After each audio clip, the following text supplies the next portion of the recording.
Hello दोस्तों, scary night Piyush में आपका स्वागत है। मैं हूं आपका होस्ट और दोस्त पीयूष। तो लो, मैं एक और मज़ेदार हिंदी हॉरर स्टोरी लेकर आया हूं। तो सभी लोग अपने अपने हेडफोन लगाइए और खो जाइए डर की अंधेरी कहानियों। दिल्ली।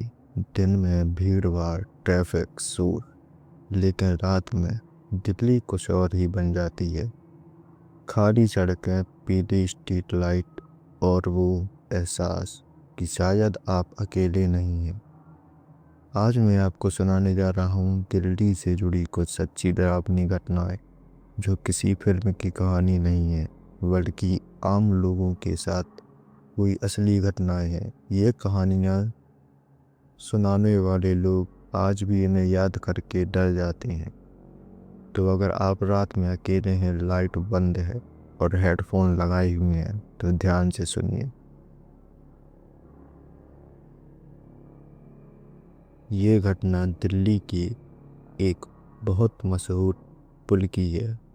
नाम बताना ज़रूरी नहीं, क्योंकि दिल्ली वाले खुद समझ जाएंगे। एक लड़का, रात का समय करीब 12:30 बजे, उसका नाम नहीं लेंगे, वो मेरा कजिन था। वो बाइक से पुल पार कर रहा था। रात काफ़ी ठंडी थी और हल्की धुंध चारों तरफ फैली हुई थी। अचानक उसे लगा जैसे किसी ने उसके दोनों कंधों पर हाथ रख दिया हो। उसका दिल जोर जोर से धड़कने लगा। उसने पीछे देखने की कोशिश की, लेकिन उसी समय पीछे से एक ऑटो आकर रुका। ऑटो वाले ने बहुत घबराई हुई आवाज़ में कहा, भैया पीछे मत देखना, सीधे मेरे पीछे पीछे आओ, जब तक पुल खत्म ना हो जाए। मेरे कजिन को कुछ समझ नहीं आया। उसने पूछा, क्यों भैया, क्या हुआ? ऑटो वाले ने बस इतना कहा, बस मेरी बात मान लो और पीछे बिल्कुल मत देखना। डर के मारे वो चुपचाप ऑटो के पीछे चलने लगा, लेकिन तभी उसने महसूस किया वो दबाव अब और ज़्यादा बढ़ गया था, जैसे कोई चीज़ उसकी गर्दन के बहुत पास आ गई हो। जब पुल खत्म हुआ, ऑटो वाला रुका। मेरे कजिन ने राहत की सांस ली। ऑटो वाले ने उसे देखा और कहा, आज किस्मत अच्छी थी तुम्हारी, एक काली धुन तुम्हारे पीछे पीछे चल रही थी। मेरा कजिन हंसने की कोशिश करने लगा, अरे भैया मजाक मत करो। लेकिन तभी उसने गलती कर दी। उसने पीछे देखा। वहाँ एक काली धुंध थी, जिसका कोई शरीर नहीं था, लेकिन उस धुंध ने अपना चेहरा बनाया और मुस्कुरा दी। मेरे कजिन ने वहीं बाइक गिरा दी। ऑटो वाला बोला, कुछ आत्माएं रास्ता पकड़ लेती हैं अकेले लोगों को। आज तक वो पुल जो अकेले पार नहीं करता।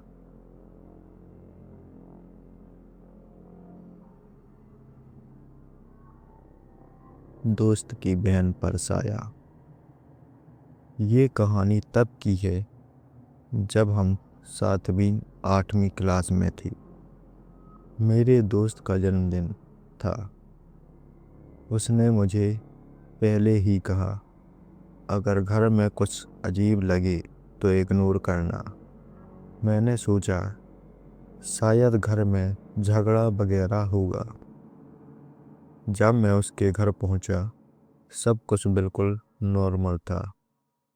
उसकी बड़ी बहन करीब 11वीं 12वीं में हुई, बहुत ज़्यादा फ्रेंडली, बार बार मुस्कुराना, हमारे आसपास रहना। थोड़ा अजीब, लेकिन मैंने ध्यान नहीं दिया।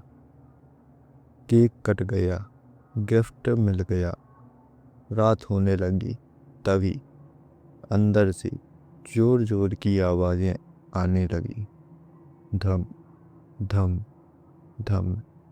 मैं डर गया, लेकिन मेरा दोस्त बोला, कुछ नहीं, इग्नोर कर।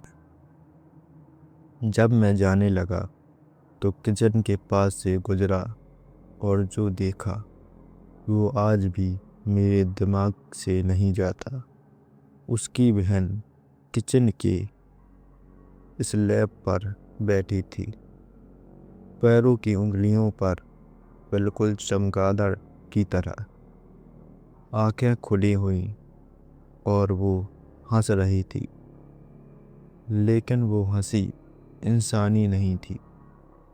घर में सब लोग ऐसे बिहेव कर रहे थे जैसे ये सब नॉर्मल हो। मैं दौड़ता हुआ बाहर निकला। बाद में पता चला उस घर में कई सालों से कुछ रहता था और उसकी बहन अक्सर उसका रास्ता बन जाती थी।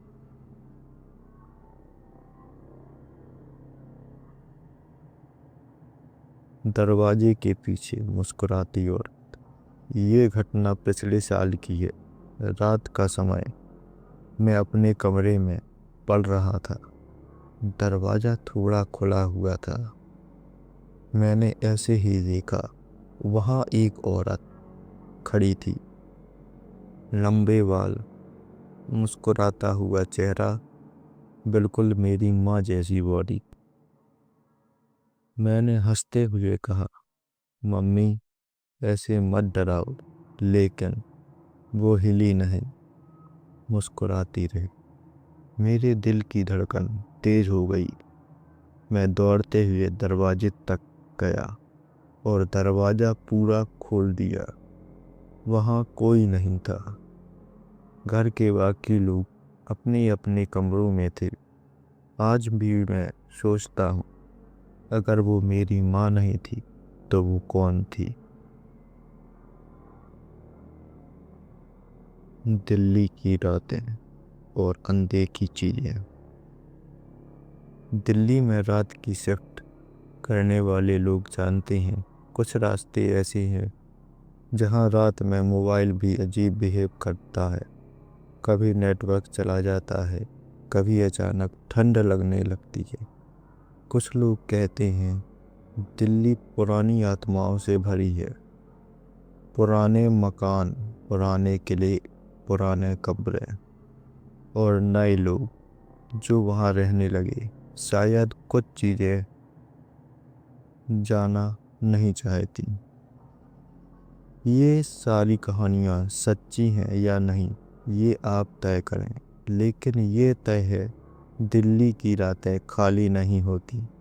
अगर आपको ये कहानियाँ पसंद आई हों तो लाइक, कमेंट और शेयर ज़रूर करें, और बताइए क्या आपके साथ भी कुछ अजीब हुआ है।